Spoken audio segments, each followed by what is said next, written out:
Lunes 1 de abril del 2013. Voy a hablar con ustedes acerca de la dignidad del hombre.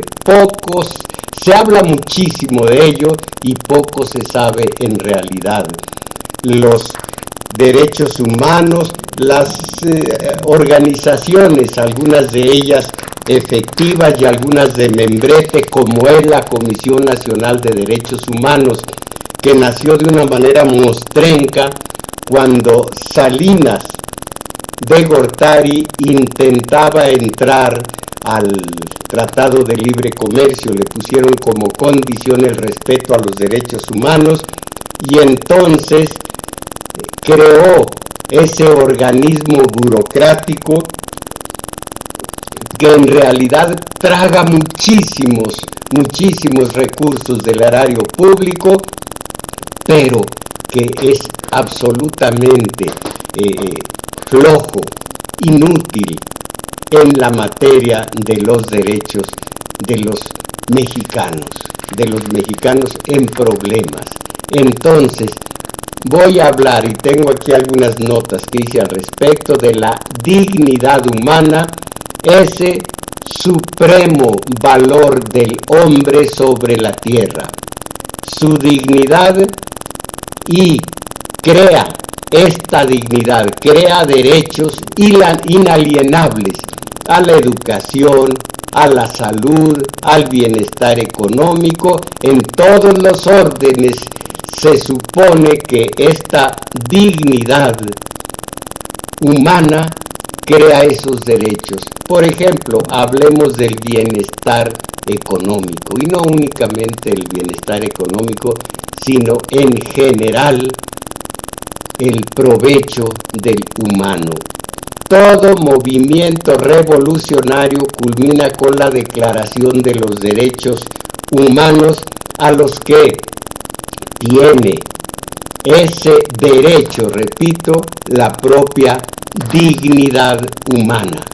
Al término de la revolución industrial, la inglesa, al término de la Revolución Francesa, al término de las dos guerras mundiales, en los documentos de los países del continente, la garantía de los derechos humanos. Todo porque el hombre tiene una dignidad.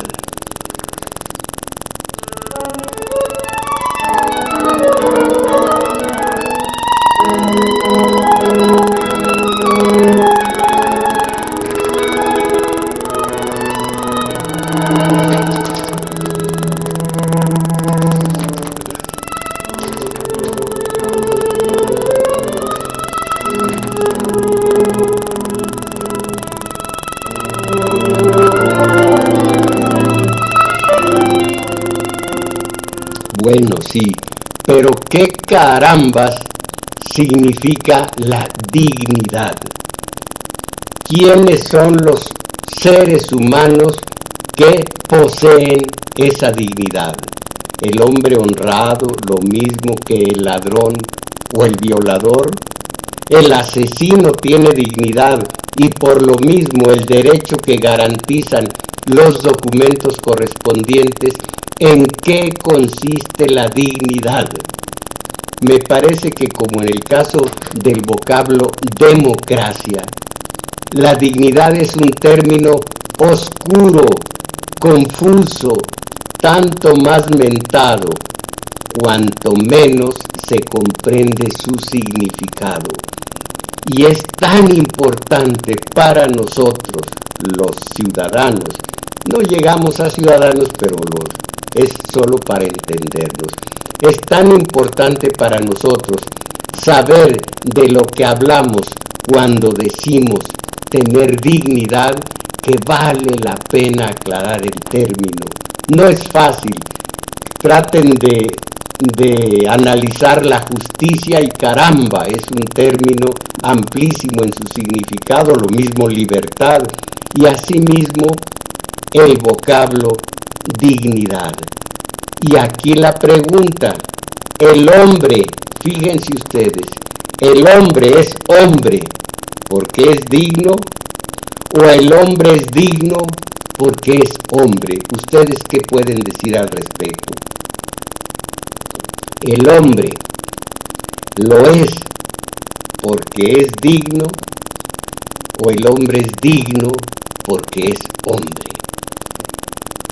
Muchos filósofos se abocan a la explicación de este término, y la explicación estriba en el hecho de que en el hombre, y esto es lo principal, en el hombre existen dos vertientes, dos corrientes, dos arroyos, dos segmentos de la dignidad, que se confunden o que no se conocen del todo.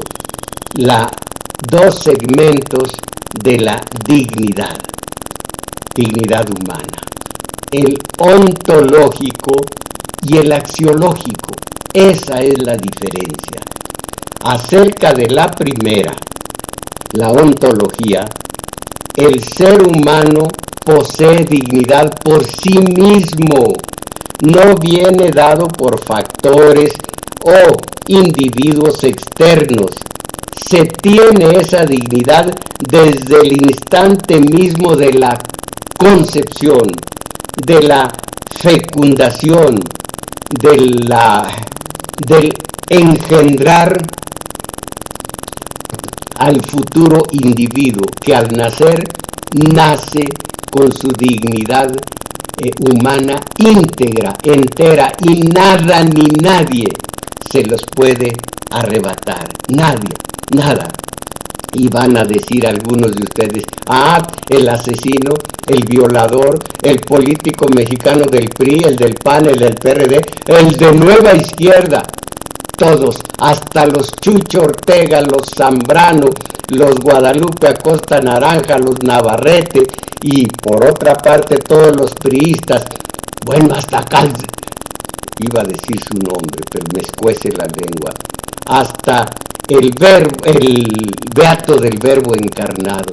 Todos tenemos ontológicamente una dignidad inalienable, irrebatable, única.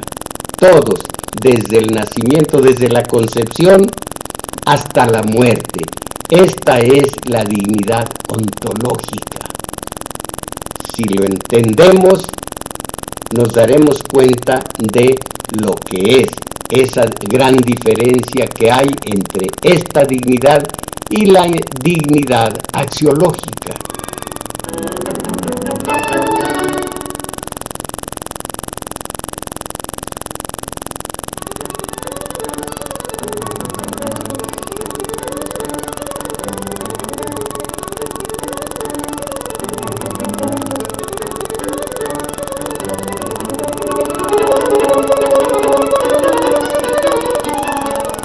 Y aquí la respuesta, el hombre es digno porque es hombre, o el hombre lo es porque es digno. El hombre tiene dignidad por el solo hecho de ser hombre, dignidad a escala ontológica. El hombre es digno por el solo hecho de que es hombre. Ya se sabe que hombre o mujer, estoy hablando de especie, no de género.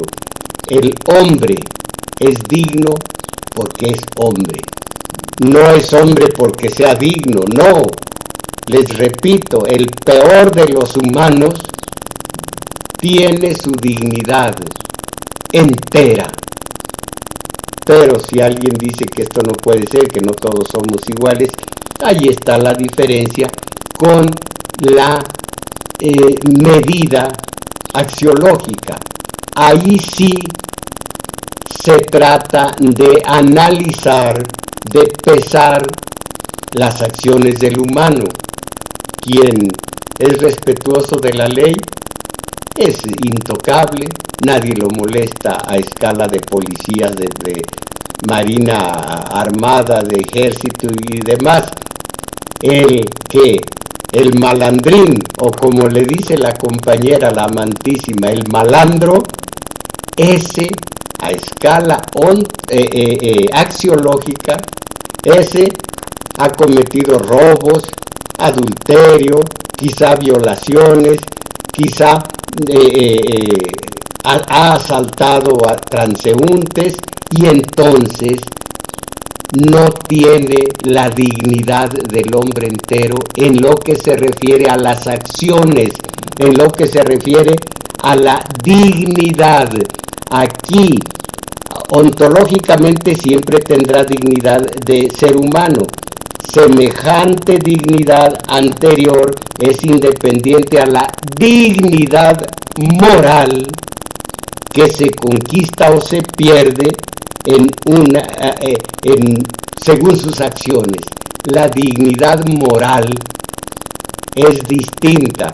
En aquellos antiguos Mochaorejas y Andrés Caletri, que están todavía en la cárcel, viene un hombre de bien que nunca ha violado la ley, excepto en donde todos, menos unos cuantos, que nos salvamos de ese achaque, en donde la emulación,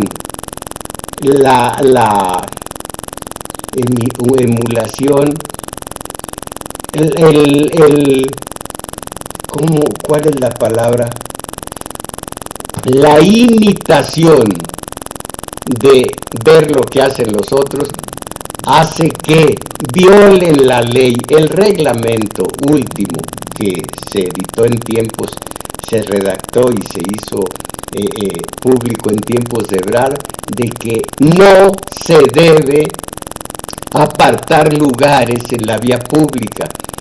Yo tengo mi casa y enfrente de mi casa hay una acera, una banqueta y luego el arroyo vehicular. No me pertenece, cualquiera puede estacionar el coche ahí si es que hay un lugar vacío.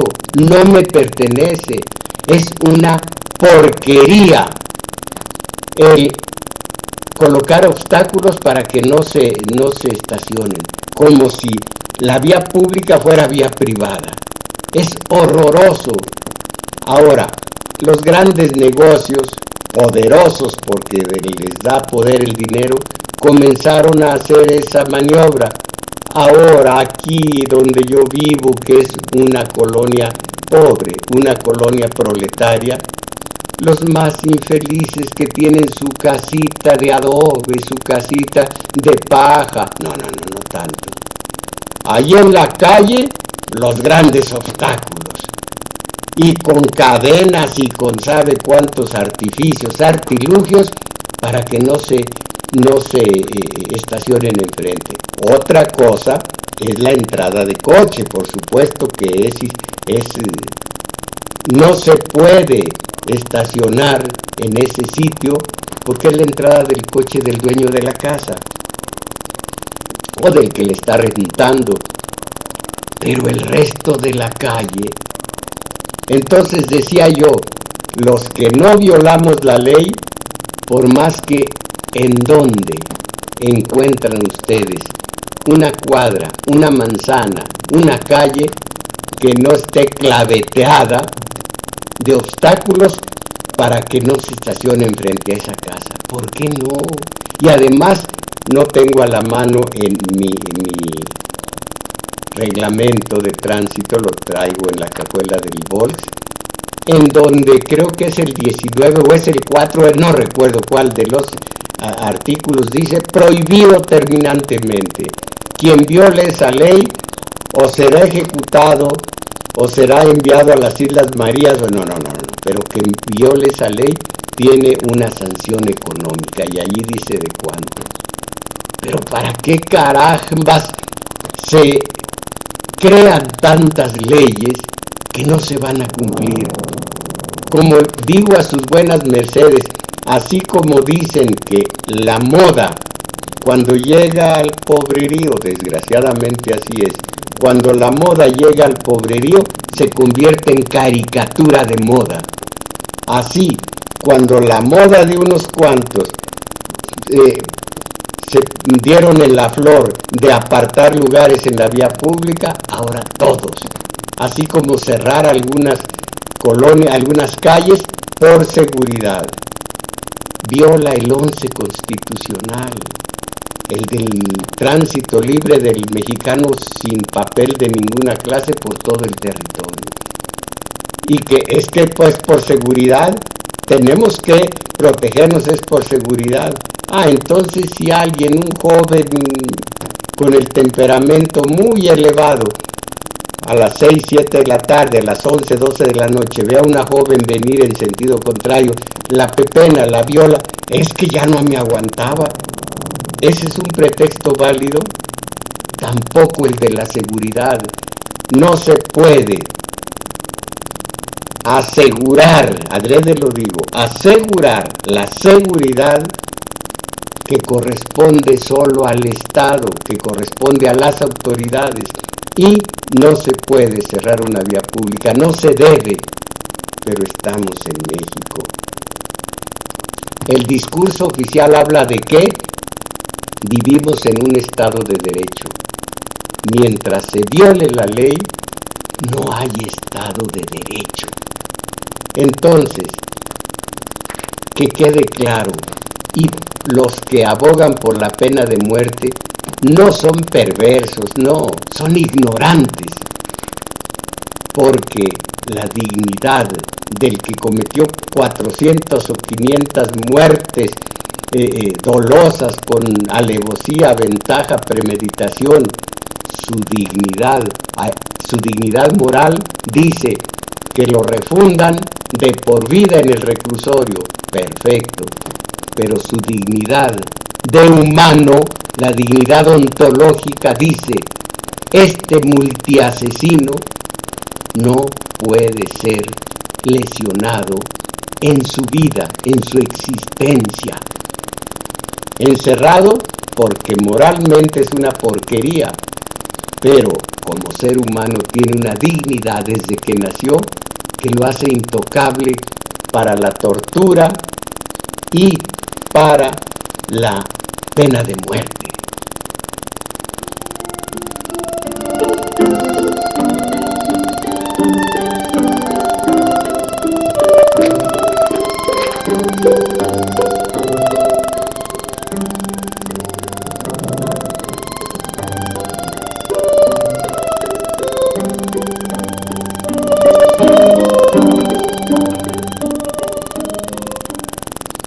El ser humano, leo de mis notas, el ser humano, varón o mujer, niño o anciano, enfermo o sano, religioso o ateo, malvado o benevolente, blanco o negro, libre o preso tras de unas rejas, es siempre digno por el solo hecho de ser. Si se habla de la racionalidad como fuente de la dignidad, sería necesario negarle a los niños y a los ancianos seniles, a personas con capacidades diferentes que sufran de algún daño neuronal, en fin. Si se asentara la dignidad sobre la autonomía, habría que negarla a los inválidos. Si se afirmara que la dignidad del hombre le viene de su libertad, entonces sería posible quitársela al privado de ella, al privado de la libertad, cayendo entonces en un círculo vicioso. No, esa dignidad no tiene límites. La dignidad se explica en buena medida por la autonomía propia del ser humano, pues solo el que sabe y puede gobernarse a sí mismo, según un principio racional, resulta ser un señor de sus acciones y en consecuencia, al menos parcialmente, es un sujeto libre. Al regular su comportamiento según normas propias, ya no es un mero súbdito, ya no está bajo el dictado de otro, sino que es un ciudadano. Existen en el mundo diversos sistemas políticos, económicos, ideológicos, sociales y religiosos, pero una sola idea universal de los derechos humanos, que se funda en la dignidad intrínseca y de los derechos iguales inherentes a todo humano. Todos los derechos, todas las cartas y todos los documentos que hablan de los derechos humanos desde tiempos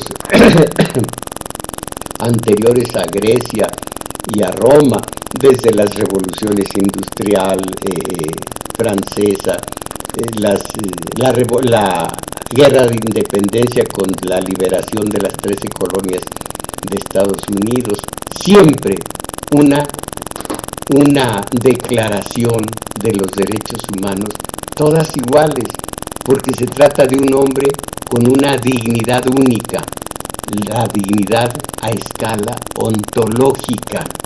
No se dice a los hombres justos y que cumplen con la ley se les tratará de una manera y a los otros se les tratará de otra. Eso a escala ontológica no.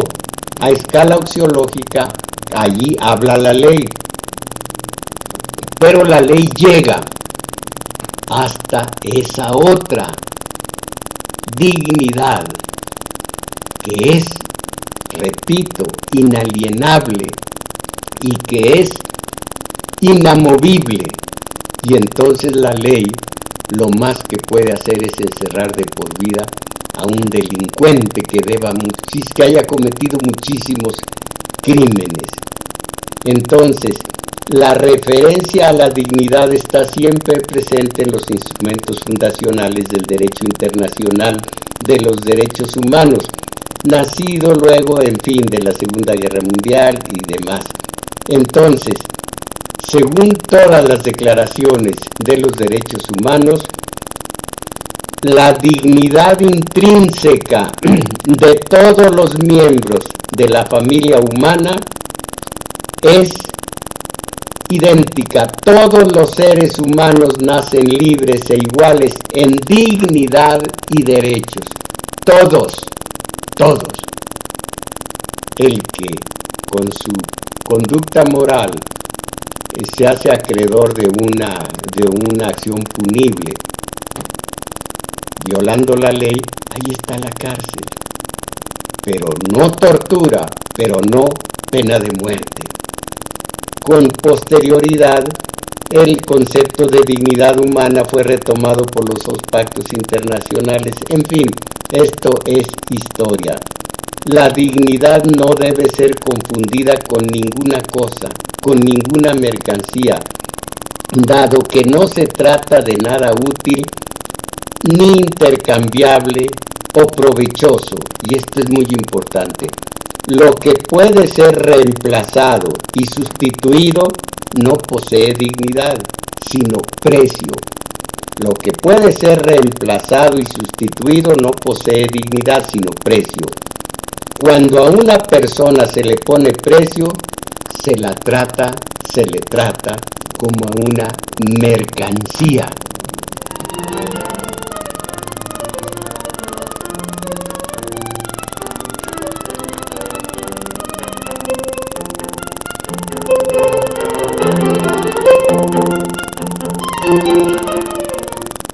Para justificar la esclavitud, se decía que el esclavo no era persona humana, sino un objeto, al igual que judíos, gitanos, homosexuales, lo que ocurrió durante el nazismo.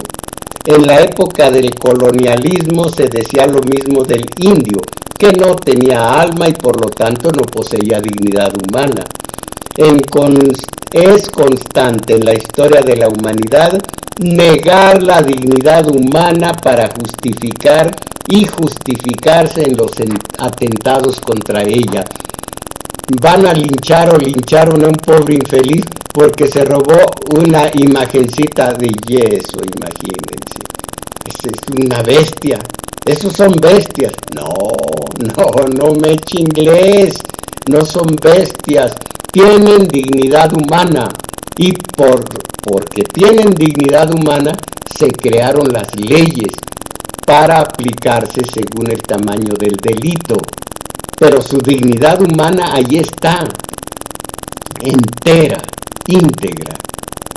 Así que es una bestia, no, ¿cuál bestia? Es una porquería, es un gusano, no, todos somos humanos con nuestra dignidad entera. Y si violamos la ley, la violamos por nuestra dignidad moral y llegan las leyes hasta la cárcel de por vida, si lo amerita el reo, pero ni tortura, pero ni muerte. Eso no, eso lesiona la dignidad. Ahora, ¿quieren ustedes razones para los religiosos? Para el religioso, para el creyente, el fundamento último de la dignidad del hombre radica en su elevación a la categoría de hijo de Dios. Ha sido creado a imagen de Dios en el sentido de que es capaz de conocer y amar libremente a su propio Creador. Es la única criatura sobre la tierra a la que Dios ama por sí misma y a la que llama a compartir su vida divina en el conocimiento y en el amor. Para los creyentes, el hombre, en cuanto creado a imagen de Dios, tiene la dignidad de persona. No es solamente algo, sino alguien capaz de amar al prójimo como a sí mismo. Sin embargo, antaño, la dignidad humana era un concepto desconocido o por lo menos relativizado por el cristianismo. Esto lo perpetró, no el cristianismo, la Iglesia Católica, que es muy distinta. Hay veces que los católicos también son cristianos y hay veces en que los cristianos también son católicos, qué gran cosa. Pero el católico es el del ritual, el de la ceremonia y hasta ahí. El cristiano es el que ama a su prójimo como a sí mismo con acciones. Así pues, antaño la dignidad humana era un concepto desconocido, o por lo menos relativizado, por la Iglesia Católica, al punto de ignorarlo para obtener los resultados deseados en actos como la cacería de brujas y la quema de herejes, en actos que caracterizaron el oscurantismo de la Edad Media europea con la continua práctica de la Inquisición. La Inquisición nunca tomó en cuenta la dignidad humana, que, según la Iglesia Católica, se sitúa precisamente en Dios y en la criatura hecha a imagen y semejanza de Dios y que ama a su criatura sobre todas las cosas. Allí Dios, para el creyente, le dio una dignidad, pudiéramos decir entre comillas, divina, pero es una dignidad ontológica. La pisoteó la Inquisición y en Iberoamérica y en otros países del mundo la han pisoteado los dictadores y los hombres, los marines, no, pero ellos qué culpa tienen, el Pentágono, los invasores, los que envían tropas a invadir países y que hay muertes y destrucción de civilizaciones y demás, esos nunca respetaron la dignidad ontológica, nunca. Llaman terroristas a algunos islámicos que se inmolan junto con 10 o 15 inocentes. El terrorismo que de estos individuos es una actitud, es una estrategia pésima, pero entendible y que se puede justificar, que se considera terrorismo efecto.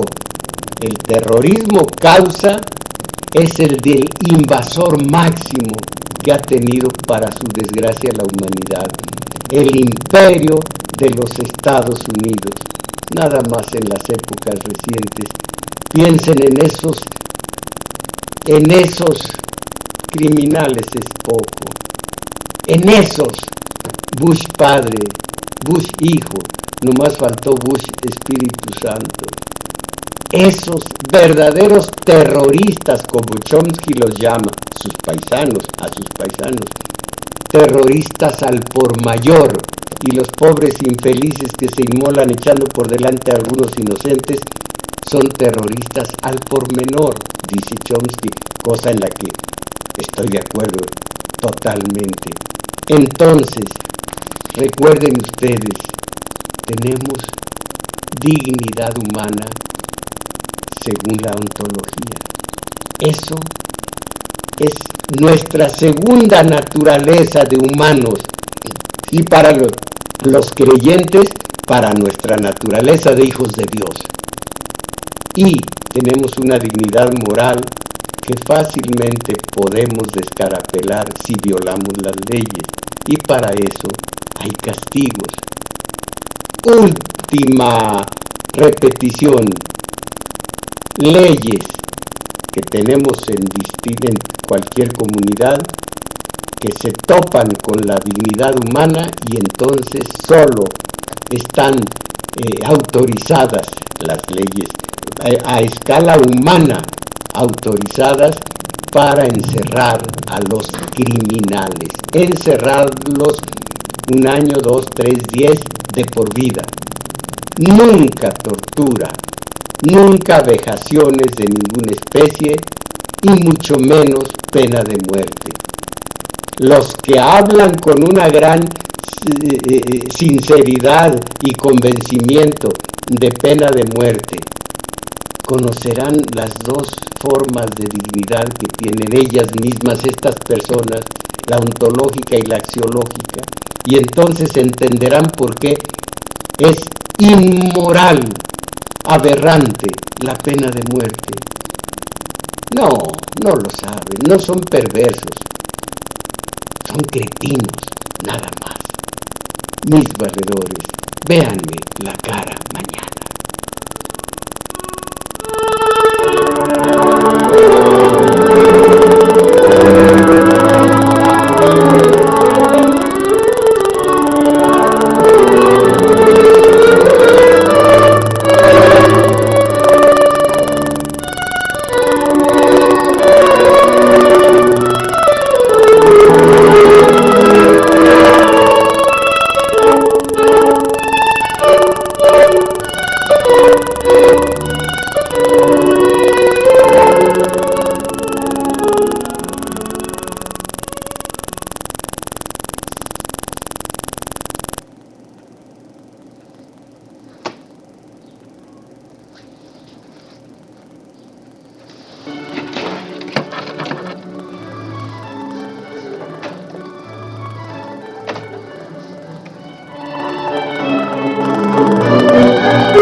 Locatelli Sanmartini, la música de estos dos compositores enormes, con una melodía grandiosa. En fin, hoy es 2 de caramba, martes 2 de abril del 2013. Voy a hablar de la amistad, un tema que a mí no se me da con mucha facilidad.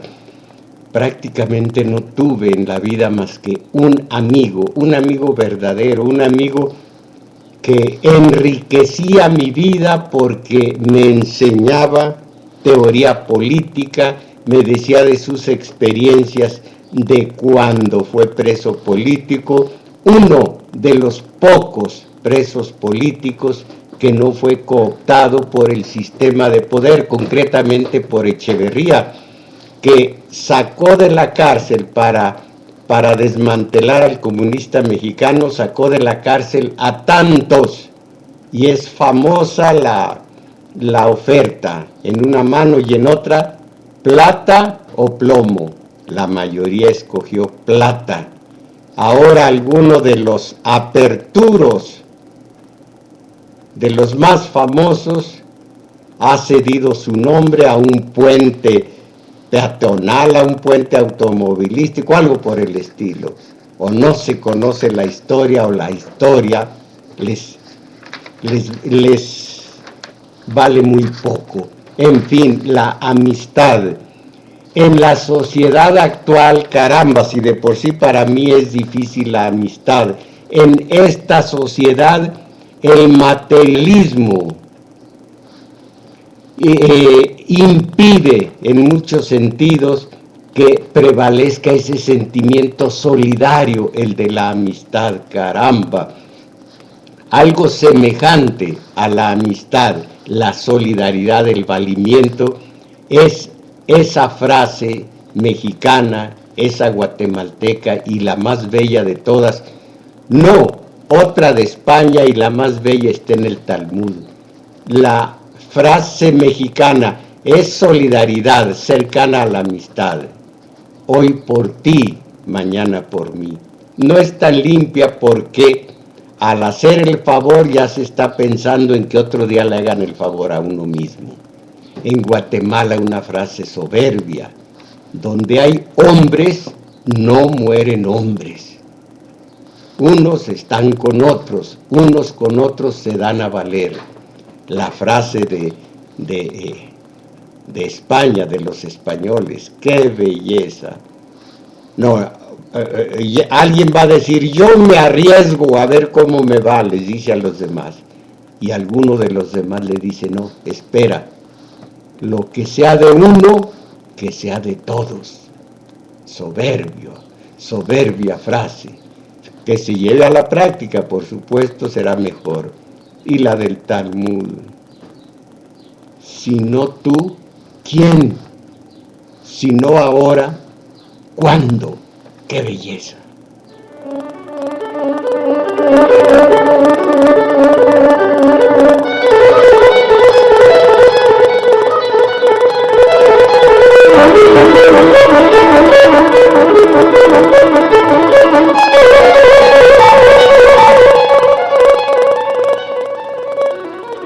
Y cuántos buenos sentimientos integran ese sentimiento también de la amistad.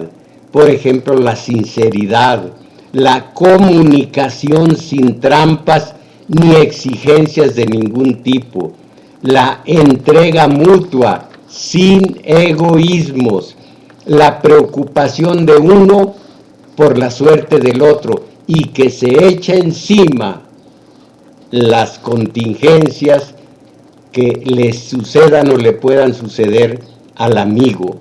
Confianza sin límites, paciencia cuando se necesita, tolerancia, aunque esto de tolerancia a mí no me gusta mucho, porque me parece, algo muy particular, que tolerancia es un sentimiento del que se siente superior y soporta al otro, lo tolera. No me gusta la palabra tolerancia, pero el respeto irrestricto del amigo a las ideas del amigo, aceptar las formas de vida del amigo, y si no son del parecer de uno mismo, callarse, porque puede lesionar esa amistad entrando en terrenos que ya no corresponden precisamente a la amistad.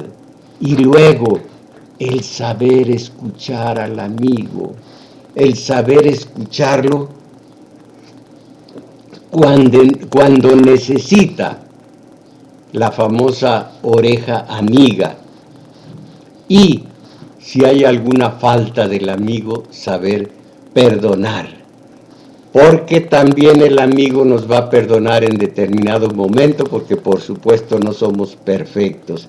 Entonces, que si está lejos el amigo, eso es lo de menos. Que si está en otro país, la amistad puede seguir. Y la amistad necesita, a diferencia de lo que es el amor, en donde no se necesita la pareja, uno puede amar a una persona, amar a lo desesperado, sin esperanza ninguna, y estar absolutamente inmerso en esa situación amorosa. En cambio, para los amigos se necesitan cuando menos dos.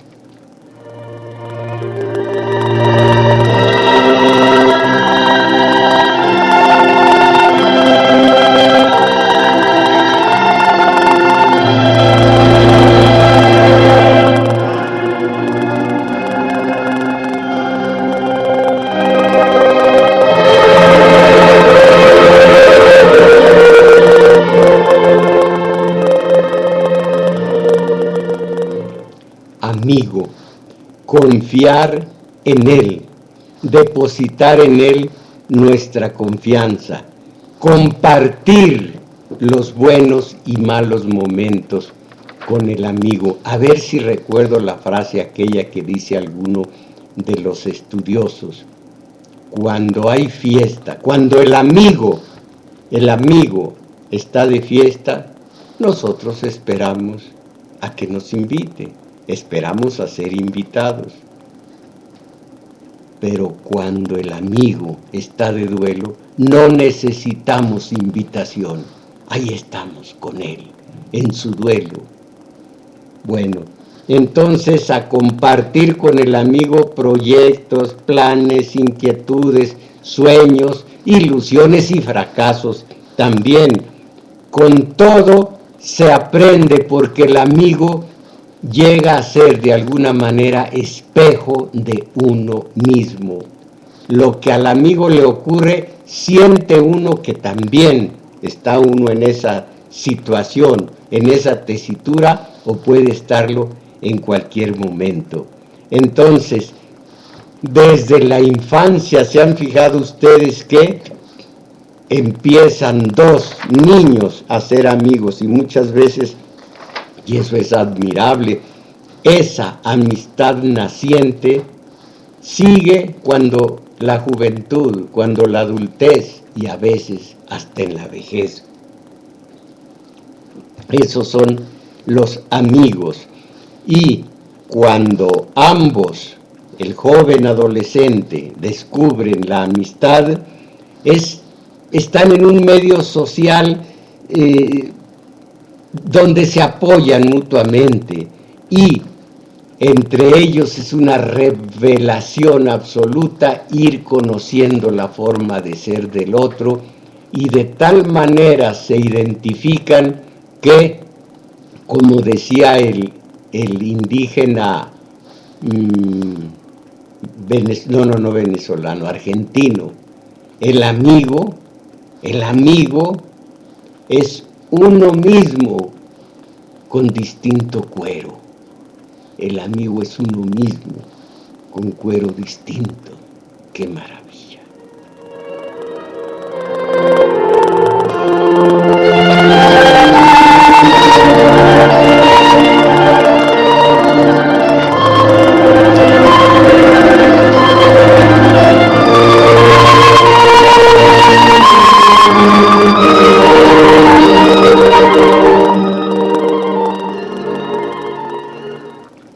Pocas experiencias puedo contar a sus buenas mercedes acerca de lo que es la amistad y acerca de los amigos que a lo largo de mi vida he tenido cerca. Repito, uno nada más. 1, 2, no sé. Muy pocos.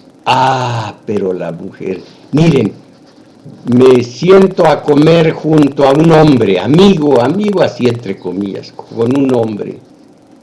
Pasan 30 segundos, algo dije, algo dijo, y luego me bloqueo. Bueno, ahora, ¿qué más le puedo decir a este hombre? ¿Qué le puedo decir? Y me pongo a comer y me atraganto para disimular que nada tengo que decirle a este señor, sea quien sea.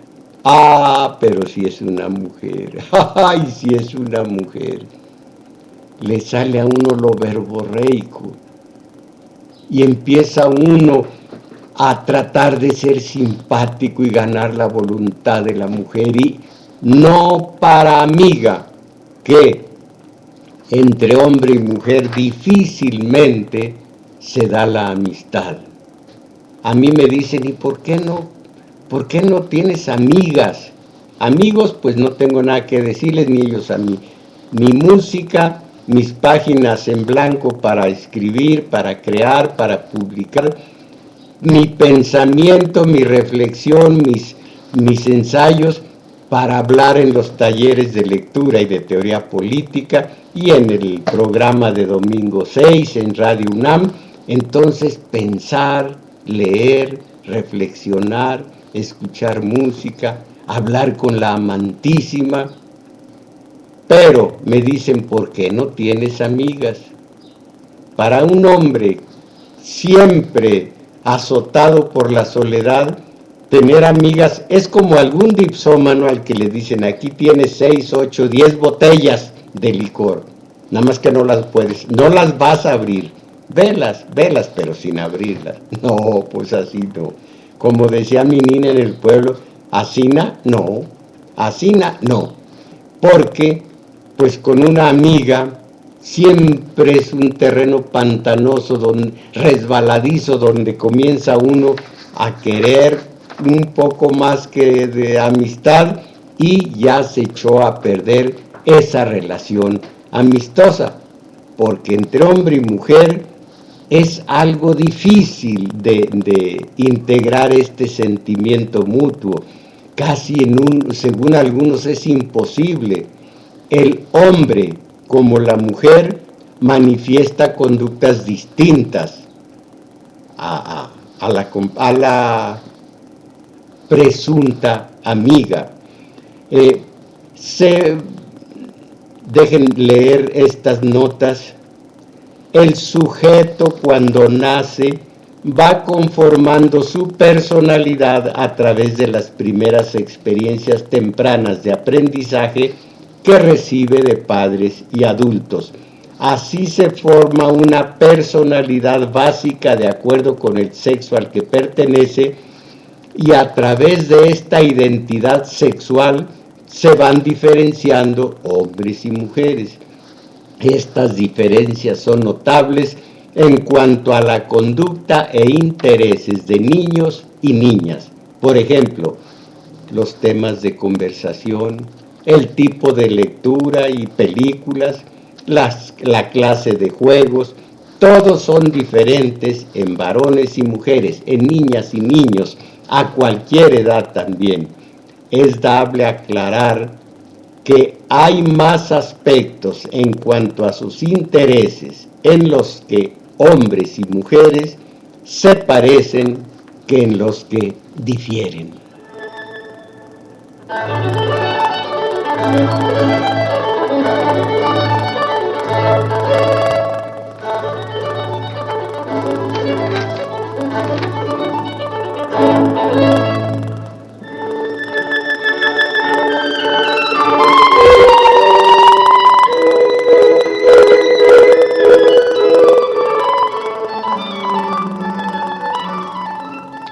Y que en el área intelectual no se visualizan sensibles diferencias, estoy de acuerdo. ¿Cuántas veces salíamos de un taller de redacción, de literatura, de preceptiva, y nos íbamos allá por lo que después fue la zona rosa, nos íbamos al café, ellas y 2 o 3 de nosotros, y qué sabrosas pláticas, qué hermosa forma de comunicarse en lo que se refiere a lo que se acaba de escribir, a lo que se acaba de juzgar, de criticar, en lo que estamos de acuerdo en las críticas y en lo que no. Eran unas veladas allí en el café muy hermosas, allá por Insurgentes y donde había un cine, pues no me acuerdo cuál es la otra calle. Vamos a decir que enfrente estaba Insurgentes y Chapultepec, y de este lado el cine, algunas mesitas en la calle, y allí nosotros platicando, mujeres y hombres, acerca de temas literarios, de lo que habíamos visto, lo que habíamos leído, lo que habíamos visto de películas, a dónde nos habíamos ido a divertir y cómo andábamos en el nivel sentimental, por supuesto.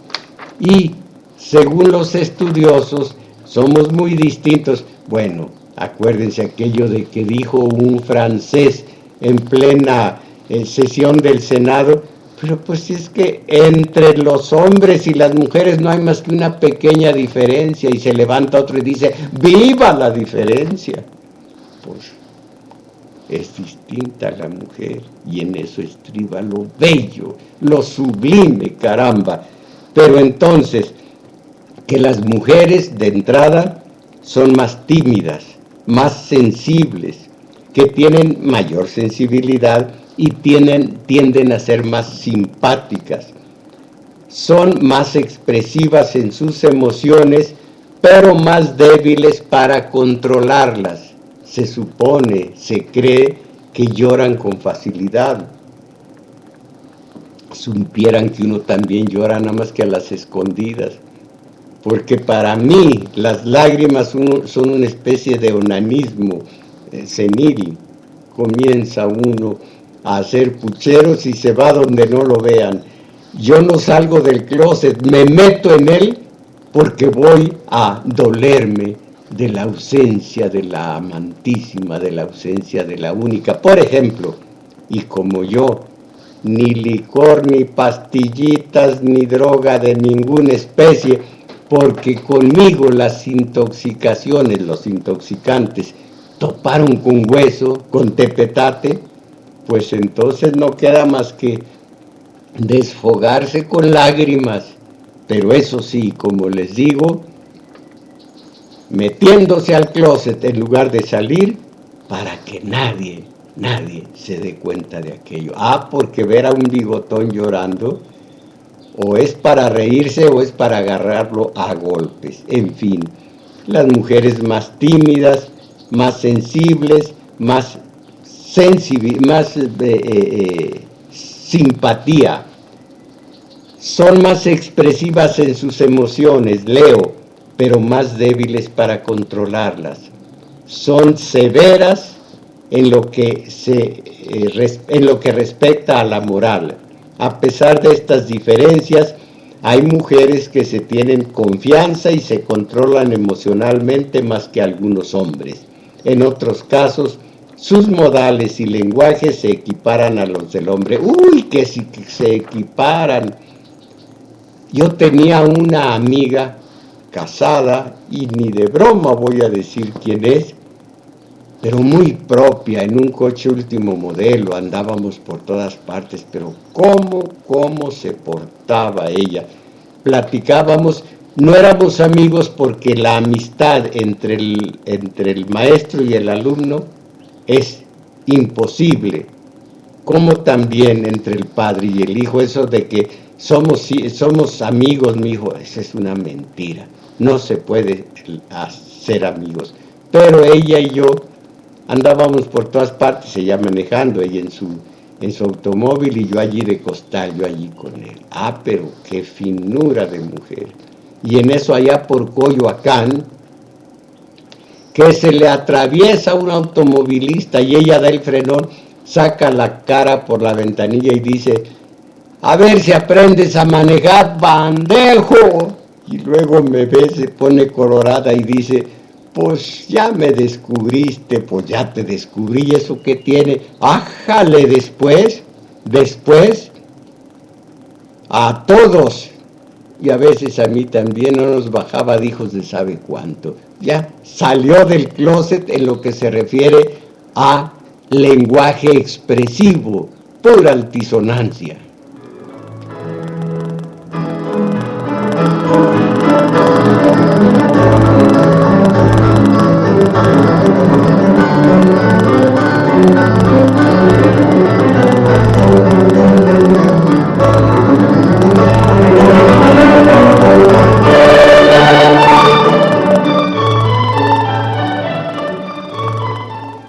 facilidad para la amistad con hombre, bueno, con gente del mismo sexo, y dificultad con el sexo opuesto. En toda relación de amistad, el sujeto, a medida que va conociendo al otro, busca en él el reflejo de su propia imagen. Lo que les decía es de alguna manera nuestro espejo. En la amistad entre el hombre y la mujer, la curiosidad por conocer al otro, buscando el reflejo de la propia imagen, provoca una dificultad, ya que dicha curiosidad se convierte en un misterio incitante que lleva a interesarse de otra manera por el otro. Esto provoca mutua atracción, convirtiendo así la amistad en amor. Difícilmente se mantienen ella y él en el estricto terreno de la amistad. Es muy difícil. Ahora, este estudioso pone 3 razones por las que no puede aceptarse, no puede llevarse a cabo esa relación amistosa entre mujer y hombre. En la amistad, bueno, el primer argumento: el hombre y la mujer no pueden situarse uno en el lugar del otro y recurren a medios empáticos, aceptando el sentimiento del otro para lograr la verdadera comunicación. Esta actitud lleva a decir, por ejemplo, sé cómo te sientes, y es una dificultad para la relación de amistad entre el hombre y la mujer. Entonces, otro argumento de el carácter que el individuo, con que el individuo identifica en el otro con exactitud el sexo al que pertenece. Cuando pertenece al mismo sexo puede comprenderlo, puede aprender con el otro y ponerse en el lugar del otro, ya que utiliza la propia experiencia para hacerlo. Cuando el compañero es de sexo opuesto, se hace difícil tener la previsión adecuada de sus reacciones, utilizando, claro, la propia experiencia. Eso es muy difícil.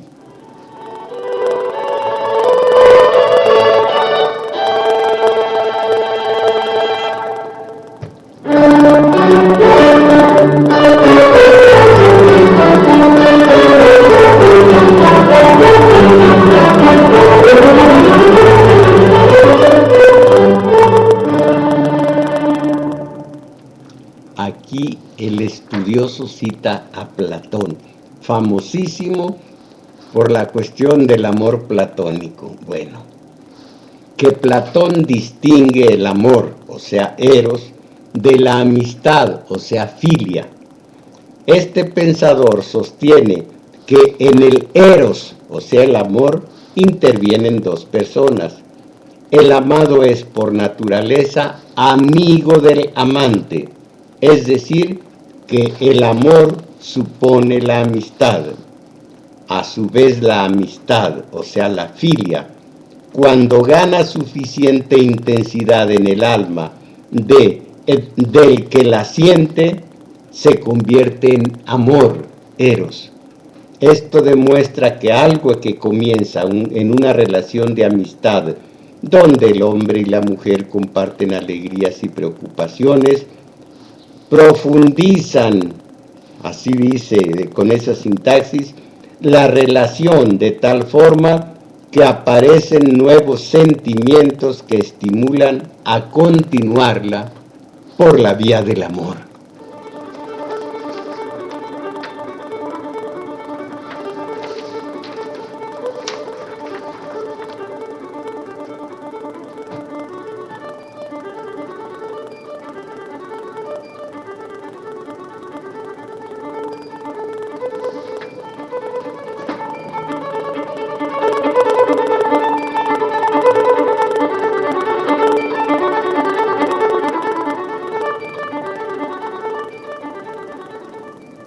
Y que los lazos de amistad se potencian. Hombre, yo creo que se quiso decir que los lazos de la amistad ambos se potencian recíprocamente y no pueden existir por separado. La realidad de la amistad es dual implica la existencia de al menos dos personas.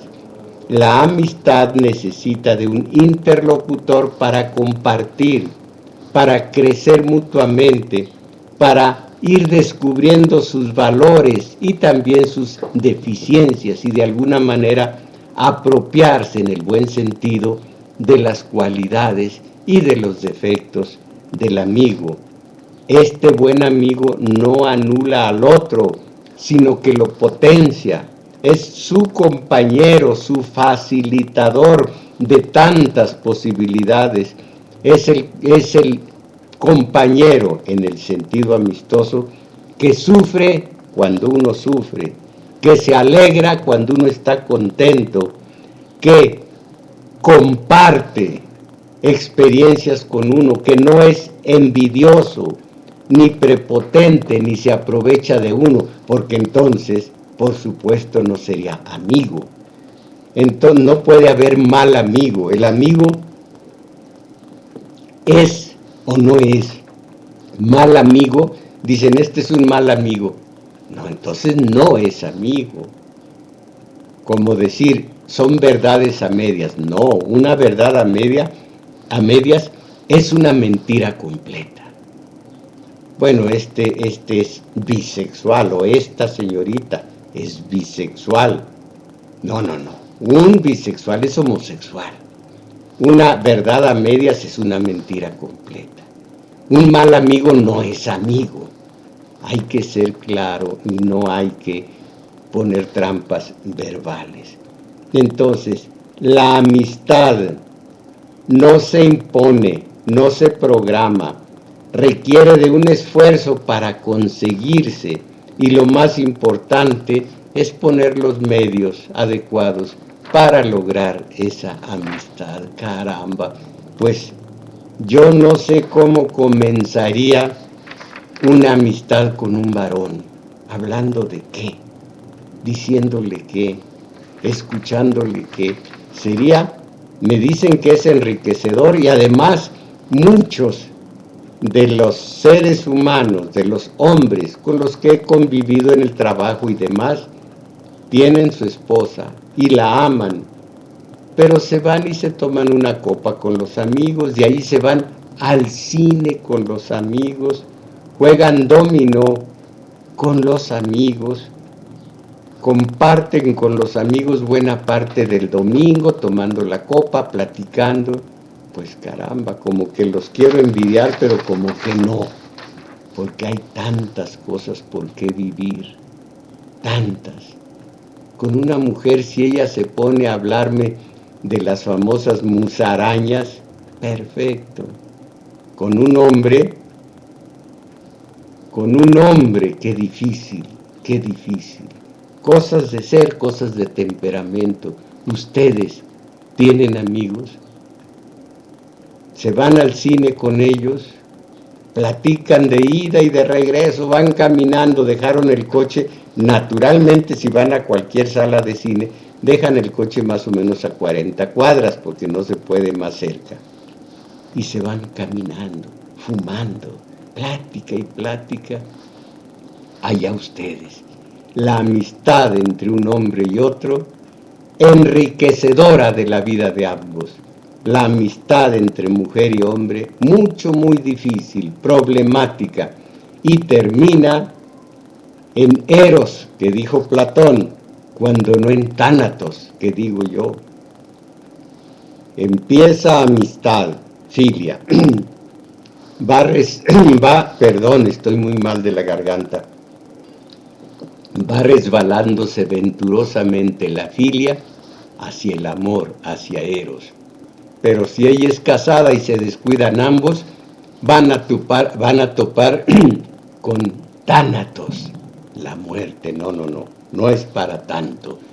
Aquí he hablado de la amistad, de las posibilidades entre mujer y hombre, de las dificultades, y voy a escoger un buen tema para el día de mañana, que nos enriquezca, que nos haga reflexionar, y al reflexionar amplíe nuestra mente y nuestra vida interior, y afine nuestra sensibilidad y robustezca la imaginación. Y así poco a poco iremos saliendo de ese hondón horroroso que es la mediocridad, en donde todo es rutina y nunca el ejercicio de pensar.